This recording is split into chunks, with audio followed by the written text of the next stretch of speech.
मेरे सपनों की रानी कब आएगी तू, आई रुत मस्तानी कब आएगी तू, बीती जाए जिंदगी। दार्जिलिंग का नाम सुनते ही आपके मन में भी यही गाना आता होगा, है ना।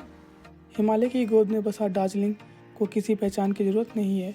यह एक ऐसा हिल स्टेशन है जो दुनिया भर के पर्यटकों और यात्रियों को अपनी ओर खींचता है। और हाँ, यहाँ स्टेट टॉय ट्रेन की सफारी करना तो आपके लिए एक यादगार अनुभव होगा। इन सब के अलावा भी यह शहर अपने मनोरम दृश्यों, प्राकृतिक सुंदरता, आश्चर्यजनक वास्तुकला और सांस्कृतिक विरासत के लिए भी जाना जाता है।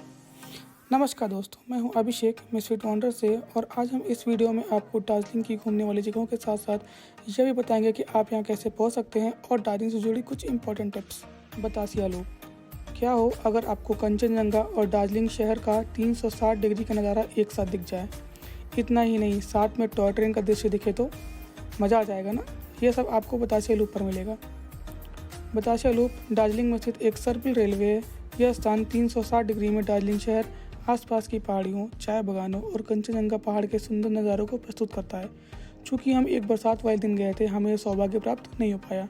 और हाँ, यहाँ का टिकट 30 रुपये प्रति व्यक्ति है और यह सुबह 5 बजे से रात 8 बजे तक खुलता है। टाइगर हिल, ज़रा सोचिए कि सुबह के मौसम में पहाड़ों की आबो हवा के बीच सनराइज देखना कितना लुभावना होगा। आपको यह सब टाइगर हिल में मिलता है, वो भी बिल्कुल मुफ्त में। दार्जिलिंग से करीब 12 किलोमीटर की दूरी पर स्थित टाइगर हिल एक पर्वत शिखर है जो 8,500 फीट की ऊंचाई पर बसा है। टिप, यहाँ जाने के लिए आपको सुबह जल्दी निकलना होगा ताकि सनराइज से ठीक पहले आप यहाँ पहुँच पाएँ। हो सके तो एक दिन पहले टैक्सी या बाइक बुक कर लें। यहाँ का टिकट ग्राउंड लेवल के लिए 20 रुपये प्रति व्यक्ति, पहली मंजिल के लिए 30 रुपये प्रति व्यक्ति और सबसे ऊपर की मंजिल के लिए 40 रुपये प्रति व्यक्ति है। इससे खुलने का समय सुबह 4 बजे से शाम को 6 बजे तक की है। Darjeeling Himalayan railway, Darjeeling Himalayan railway की सवारी किए बिना आपकी दार्जिलिंग यात्रा अधूरी है। यूनेस्को की वर्ल्ड हेरिटेज में शामिल DHR या टॉय ट्रेन एक नैरो गेज रेलवे है जो न्यू जलपाईगुड़ी और दार्जिलिंग के बीच चलती है। इसकी यात्रा करते समय आप हिमालय के पहाड़ों और चाय के बागानों के लुभावने दृश्यों का आनंद ले सकते हैं। टिप, टॉय ट्रेन की यात्रा के लिए आप भारतीय रेलवे की आधिकारिक वेबसाइट पर टिकट बुक कर सकते हैं। इसकी मांग अधिक होने के कारण हम आपको पहले से टिकट बुक करने की सलाह देंगे। खुलने का समय यह सुबह 8 बजे से शाम 6 बजे तक खुलता है। हैप्पी वैली टी स्टेट, वैसे तो दार्जिलिंग में कई टी स्टेट हैं, पर हैप्पी वैली टी स्टेट उन सब में से सबसे प्रसिद्ध और सबसे पुराने चाय बागानों में से एक है। हैप्पी वैली टी स्टेट अपनी चाय की क्वालिटी के लिए जाना जाता है, जो काली, हरी और सफ़ेद चाय के साथ साथ स्वाद वाली चाय सहित कई प्रकार की चाय का उत्पादन करता है। आप यहाँ पत्तियों को तोड़ने से पैकिंग तक चाय की खेती की प्रक्रिया के बारे में जान सकते हैं। अंदर एक छोटा संग्रहालय भी है जहाँ आप चाय की खेती के इतिहास के बारे में भी जान सकते हैं। बदकिस्मत से हम ये टी स्टेट नहीं घूम पाए, हालांकि हम गिंग टी स्टेट घूमने में सफल रहे।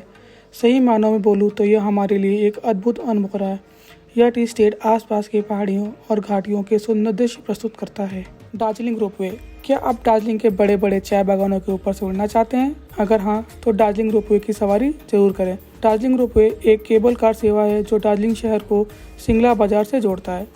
आपको बताते चलें कि यह भारत की सबसे पहली और सबसे पुरानी रोपवे है जो घाटी में लगभग 3 किलोमीटर की दूरी तय करता है। आप इसकी सवारी कर सकते हैं और आसपास की पहाड़ियों और घाटियों के सुंदर दृश्यों का आनंद भी ले सकते हैं। ध्यान रहे, भारी बारिश और भूस्खलन के कारण मानसून में इसे बंद कर दिया जाता है। वैसे टिकट की बात करें तो वयस्कों के लिए टिकट 200 रुपये और बच्चों के लिए 100 रुपये है। इसके खुलने का समय सर्दियों और मानसून में सुबह 10 बजे से शाम 4 बजे तक होता है और गर्मी में यह सुबह 10 बजे से लेकर दोपहर 2 बजे तक खुलता है। घूम मोनास्ट्री, यदि आप एकांत में कुछ समय बिताने के लिए एक शांत और निर्मल स्थान चाहते हैं तो घूम मोनास्ट्री आपके लिए आदर्श स्थान है। घूम मोनास्ट्री एक तिब्बती बौद्ध मोनास्ट्री है जिसे यीगा चोलिंग मोनास्ट्री के रूप में भी जाना जाता है। यह इस क्षेत्र के सबसे पुराने और सबसे महत्वपूर्ण तिब्बती बौद्ध मोनास्ट्री में से एक है। यहाँ मैत्रेय बुद्ध की 15 फीट ऊंची मूर्ति है। सच कहूँ तो यह मुझे देश के अन्य मोनास्ट्री की तरह ही लगा। हालांकि आप इसके परिसर में दार्जिलिंग के फेमस चाय खरीद सकते हैं। इसके अलावा यहाँ 1-2 स्मृति चिन्ह की दुकानें भी हैं। जापानी मंदिर और पीस पकोड़ा, जब हम यहाँ पहुँचे तो हर तरफ बस कोहरा छाया था और आसपास का पूरा वातावरण ठंडा था। यहाँ तक आने के लिए आपको एक लंबी चढ़ाई करनी पड़ती है। जापानी मंदिर में बुद्ध की एक बड़ी मूर्ति है और एक ध्यान कक्ष है। यह अपने शांत वातावरण के लिए जाना जाता है। यहीं पास में ही पीस पगोड़ा है जिसे सभी जातियों और पंथों के लोगों को विश्व शांति की खोज में एकजुट करने में मदद करने के लिए बनाया गया था। इसके अलावा आप दार्जिलिंग में रॉक गार्डन, डाली monastery, Padmaja Naidu Himalayan zoological park भी घूम सकते हैं। दार्जिलिंग से जुड़ी कुछ इम्पोर्टेंट बातें। मानसून और पीक महीनों में दार्जिलिंग की यात्रा ना करें। इसके अलावा दार्जिलिंग घूमने का सबसे अच्छा समय मार्च से मई या अक्टूबर से फरवरी तक का है। यहाँ घूमने के लिए आप एक दिन के लिए टैक्सी भी बुक कर सकते हैं जो आपको सही मुख्य जगहों पर घुमा देगी। टैक्सी के किराए में मोल भाव करना ना भूलें। इसके अलावा एक अन्य तरीका है कि आप बाइक को रेंट कर लें और बाइक के सहारे सारे शहर का भ्रमण करें। सभी मुख्य जगहों पर जाने और सुंदर दृश्यों का आनंद लेने के लिए आपको कम से कम 2 से 3 दिन की आवश्यकता होगी। शॉपिंग के लिए आप मॉल रोड और चौरस्ता बाजार जा सकते हैं। और हाँ, यहाँ की फेमस चाय खरीदना तो बिल्कुल ना भूलें। दार्जिलिंग कैसे पहुँचें? आप रेलवे, वायु मार्ग और सड़क मार्ग से दार्जिलिंग पहुँच सकते हैं। दार्जिलिंग पहुँचने के लिए निकटतम रेलवे स्टेशन न्यू जलपाईगुड़ी है जो भारत के सभी बड़े शहरों से जुड़ा है। वहां से आप बस या टैक्सी ले सकते हैं। हवाई मार्ग से दार्जिलिंग पहुंचने के लिए आपको बागडोगरा हवाई अड्डा आना पड़ेगा। वहीं सड़क मार्ग से दार्जिलिंग जाने के लिए आपको सिलीगुड़ी पहुंचना है, फिर वहां से दार्जिलिंग की सीधे बस लेनी है। इसके अलावा आप ड्राइविंग करके भी दार्जिलिंग जा सकते हैं, लेकिन ध्यान रहे कि यहाँ कुछ जगहों पर सड़कें काफ़ी घुमावदार और सकरी हो सकती हैं। तो यह था दार्जिलिंग का एक छोटा सा टूर। अगर आपको दार्जिलिंग के बारे में डिटेल में जानकारी चाहिए तो हमारी ट्रैवल गाइड को ज़रूर पढ़ें। लिंक डिस्क्रिप्शन में दिया गया है। उम्मीद करता हूँ कि आपको वीडियो पसंद आया है, और अगर पसंद आया तो इसे लाइक करके हमें बताएं और चैनल को अभी सब्सक्राइब करें। और हाँ, बेल आइकन को दबाना बिल्कुल ना भूलें ताकि आप हमारी फ्यूचर की वीडियोस मिस ना करें। तो मिलते हैं अगले वीडियो में, तब तक के लिए नमस्कार, बाय बाय।